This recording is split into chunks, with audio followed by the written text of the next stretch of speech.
You know this car starts at $92,000. The glass doors of the luxury dealership opened with a soft, hydraulic sigh. Inside, the air smelled faintly of leather and polished wood. Sunlight poured through tall windows, bouncing off chrome finishes and glossy showroom floors. Classical jazz played quietly through hidden speakers, tasteful, expensive, intentional. It was the kind of place where people didn't just buy cars, they bought statements. Standing just inside the doorway was a man who did not look like he belonged there. He wore worn denim jeans, work boots dusted with dry Texas soil, a plain button-down shirt, sleeves rolled at the forearms. His gray hair was neatly combed but wind-touched. His hands were rough, the hands of someone who had built something with them. He paused, not because he was intimidated, but because he was remembering. His name was Thomas Reed. He was 68 years old, and 40 years earlier, he had sold his first used pickup truck in a parking lot 2 miles from where this dealership now stood. Across the showroom floor, a young salesman noticed him. His name tag read Kyle Mercer,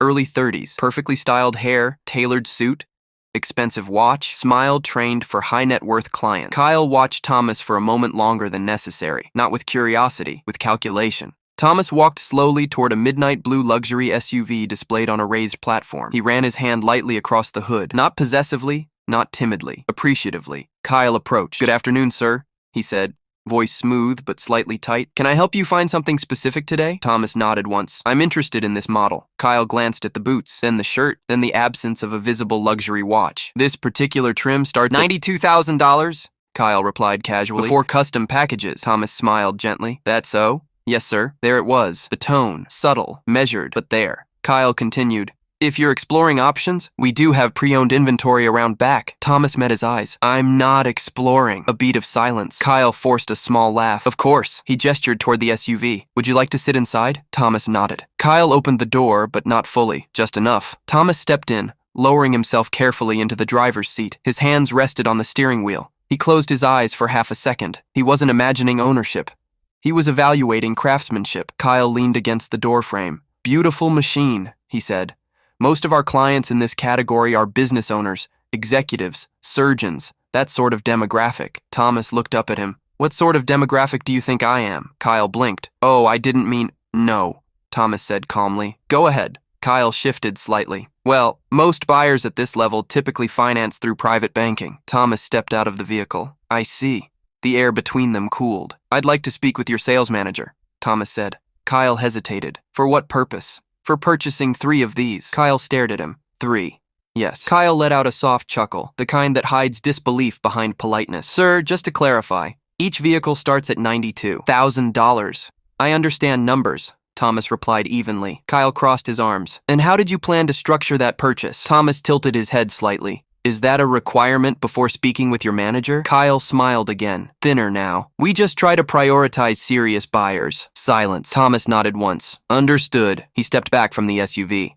"Thank you for your time," and he turned toward the door. Kyle watched him go, exhaling through his nose. Across the showroom, 2 other salesmen exchanged looks. One muttered quietly, "3 SUVs." They laughed, not loudly, but enough. Thomas heard it. He didn't react. Outside, the Texas sun was bright and unfiltered. He stood on the sidewalk for a moment. Across the street, a smaller dealership sat on the corner. Older building, fewer banners, no marble pillars. A simple sign read, Heritage Auto Group. He smiled faintly and crossed the street. Inside Heritage Auto Group, the atmosphere was different.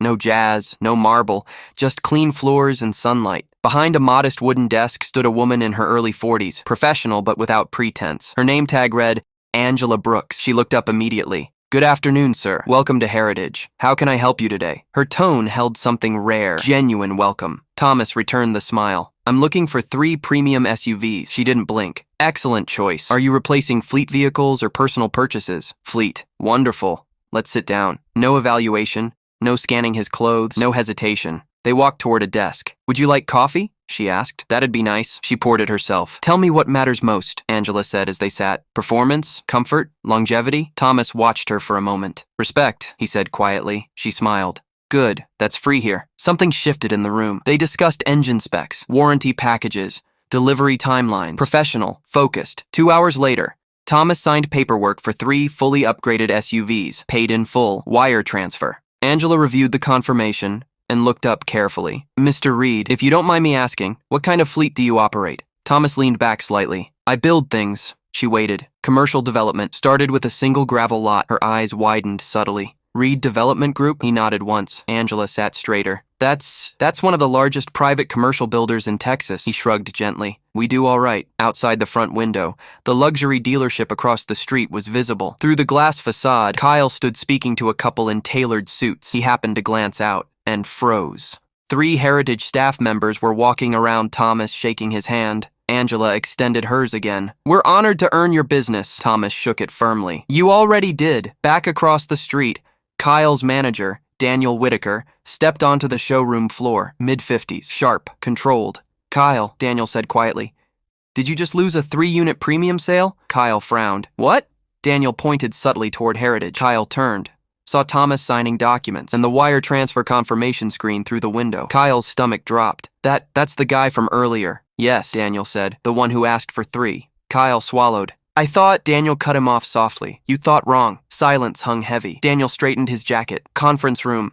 Now. Kyle followed. Across the street, Thomas stood outside Heritage as Angela handed him a folder. We'll deliver in 48 hours. He nodded. As he turned to leave, he glanced once more at the luxury dealership, not with anger, not with revenge, with disappointment. 40 years earlier, he had promised himself something. If he ever built something large, he would never let arrogance grow inside it. And today, he had been reminded why.